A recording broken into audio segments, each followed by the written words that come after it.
வணக்கம் ஃப்ரெண்ட்ஸ். நான் உங்க வெங்கட்ராஜ். நம்மோட திரைக்ராஃப்ட் சேனலுக்கு உங்கள வரவேற்கிறேன். இந்த சாப்டர்ல ஒரு வீடியோவுக்கு slow motion, fast forward and freeze effect எப்படி கிரியேட் பண்றதுன்னு பார்க்க போறோம். வீடியோவ ஸ்கிப் பண்ணாம பாருங்க. இப்ப வாங்க வீடியோக்குள்ள போலாம்.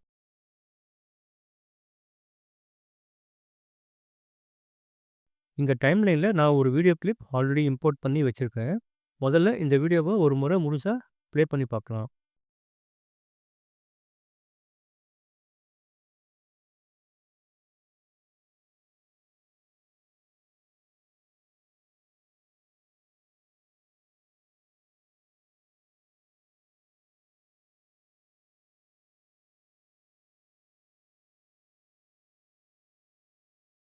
இப்போ இந்த ஒரே வீடியோலயே நாம 3 எஃபெக்ட்டும் கிரியேட் பண்ண போறோம்.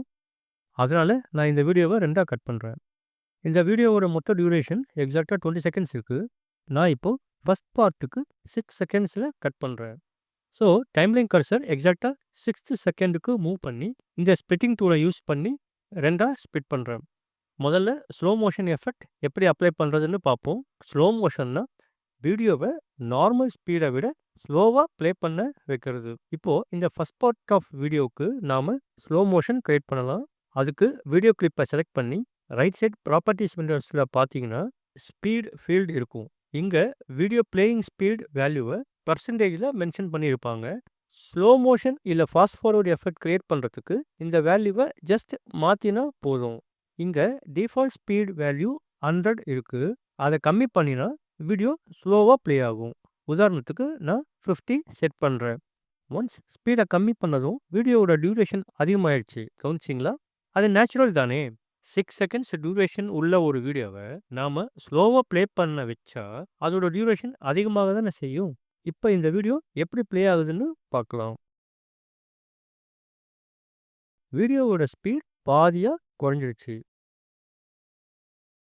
இன்னும் கொஞ்சம் ஸ்லோ மோஷன் கொடுக்கணும்னா நாம் வேல்யூவை 40ல் வச்சு டெஸ்ட் பண்ணலாம்.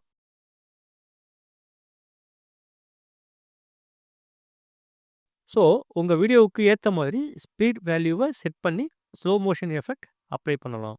இந்த ஸ்லோ மோஷன் எஃபெக்ட் ஆக்ஷன் ஷாட்ஸ்க்கும் முக்கியமான தருணங்களை வீடியோவில் ஹைலைட் பண்ணி எக்ஸ்பிளைன் பண்ணுறதுக்கும் ரொம்ப யூஸ்ஃபுல்லாக இருக்கும். நம்ம திரைக்ராஃப்ட் வீடியோஸில் வேவ்ஸ் வீடியோவை ஸ்லோ மோஷனில் நிறைய தடவை பார்த்துருப்பீங்க. அந்த அலைகளை அப்படி ஸ்லோ மோஷனில் பார்க்குறது உங்களுக்கு பிடிச்சிருக்கும்னு நான் நினைக்கிறேன். எனக்கும் அது ரொம்ப ரொம்ப பிடிக்கும். இப்போ வீடியோவை ஃபாஸ்ட் ஃபார்வர்ட் பண்ண என்ன பண்ணணும்னு நீங்களே கெஸ் பண்ணியிருப்பீங்கன்னு நான் நினைக்கிறேன். ஸ்லோ மோஷனுக்கு வேல்யூவை குறைச்சி வச்சோம். ஃபாஸ்ட் ஃபார்வர்டுக்கு வேல்யூவை கூட்டி வைக்கணும், அவ்வளோதான். இங்கே 2வது வீடியோவை செலக்ட் பண்ணிவிட்டு ஸ்பீட் வேல்யூவை 100ல் இருந்து 200 செட் பண்ணினா வீடியோ ஃபாஸ்ட் ஃபார்வர்ட் மோடில் ப்ளே ஆகும். நான் இங்கே ஸ்பீட் வேல்யூவை இன்க்ரீஸ் பண்ணதும் வீடியோவோட டியூரேஷன் கம்மியாயிடும். இப்போ இந்த வீடியோ எப்படி ப்ளே ஆகுதுன்னு பார்க்கலாம்.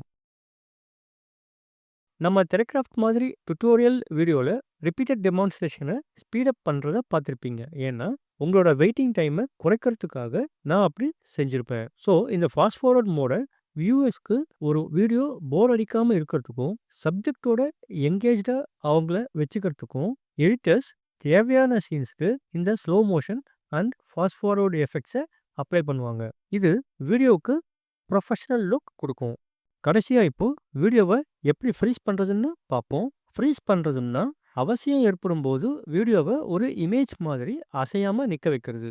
நாம் எப்போவுமே ஸ்லோ மோஷன்லேருந்து ஃபாஸ்ட் ஃபார்வர்டுக்கு போகிற ஒரு வீடியோவுக்கு நடுவிலையோ இல்லை ஃபாஸ்ட் ஃபார்வர்டில் இருந்து ஸ்லோ மோஷனுக்கு போகிற வீடியோவுக்கு நடுவிலையோ இந்த ஃப்ரேம் ஃப்ரீசிங் அப்ளை பண்ணால் ஃப்ரீஸ் ஃப்ரேம் எஃபெக்டிவாக இருக்கும். ஸோ இப்போது நாம் இந்த ஃபஸ்ட் வீடியோவில் இருக்கிற லாஸ்ட் ஃப்ரேமுக்கு இதை அப்ளை பண்ணலாம். அதுக்கு முதல்ல எக்ஸாக்டாக அந்த லாஸ்ட் ஃப்ரேமில் டைம்லைன் கர்சரை வைக்கணும். லாஸ்ட் ஃப்ரேமை எப்படி பர்ஃபெக்டாக செலக்ட் பண்ணுறதுன்னா இங்கே இந்த ஃபஸ்ட் வீடியோவோட டியூரேஷன் பார்த்தீங்கன்னா நாம் ஸ்லோ மோஷன் எஃபெக்ட் கொடுத்ததுக்கு அப்புறம் 12 செகண்ட்ஸ் இருக்குது. இந்த 12 செகண்ட் வீடியோவில் லாஸ்ட் ஃப்ரேமை டைம்லைன் கர்சரில் சூஸ் பண்ணுறதுக்கு எக்ஸாக்டாக 12th செகண்டில் வச்சு இதை ப்ளேபேக் கண்ட்ரோல் பேனல்னு சொல்லுவோம். அதில் இந்த 3rd பட்டனை கிளிக் பண்ணால் அது வீடியோவோட லாஸ்ட் ஃப்ரேமுக்கு பர்ஃபெக்டாக சூஸ் பண்ண உதவும். ஸோ இப்போ மேலே எடிட்டர் டேப்பில் கட்டிங் அண்ட் ஸ்பிட்டிங் செக்ஷனில் இந்த மோர் டூல்ஸ் ஆப்ஷனில் இருக்கிற ட்ராப் டவுனை கிளிக் பண்ணி இதில் கிரியேட் ஸ்னாப்ஷாட்டை செலக்ட் பண்ணிவிட்டு இந்த கன்ஃபர்மேஷன் மெசேஜுக்கு எஸ் கொடுத்தா ரைட் சைடில் ரிசோர்ஸஸ் விண்டோ ஓப்பன் ஆகும். இங்க இது இந்த 20 செகண்ட் வீடியோ. இது நாம கிரியேட் பண்ண ஸ்னாப்ஷாட். இப்போ இத அப்படியே டிராக் பண்ணி டைம்லைன்ல பிளேஸ் பண்ணலாம்.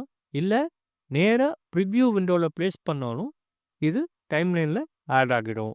இப்போ இந்த ஃப்ரேம நாம எவ்வளவு நேரம் ஃப்ரீஸ் பண்ண நினைக்கிறோமோ, அந்த டியூரேஷன இந்த இமேஜோட ஆப்ஜெக்ட் டிராயிங் டியூரேஷன்ல குடுத்தா ஃப்ரீஸ் ஃப்ரேம் எஃபெக்ட் ரெடி ஆயிடும். ஒரு முக்கியமான காட்சிய இல்ல மொமெண்ட்ட ஹைலைட் பண்றதுக்கும், டியூட்டோரியல் வீடியோஸ்ல ஒரு குறிப்பிட்ட படத்த பாயிண்ட் அவுட் பண்றதுக்கும் இந்த ஃப்ரீஸ் ஃப்ரேம் மோட் ரொம்ப யூஸ்ஃபுல்லா இருக்கும். இப்போ இந்த ஃப்ரீஸ் ஃப்ரேம் எஃபெக்ட்டோட முழு வீடியோவையும் ப்ளே பண்ணி பார்க்கலாம்.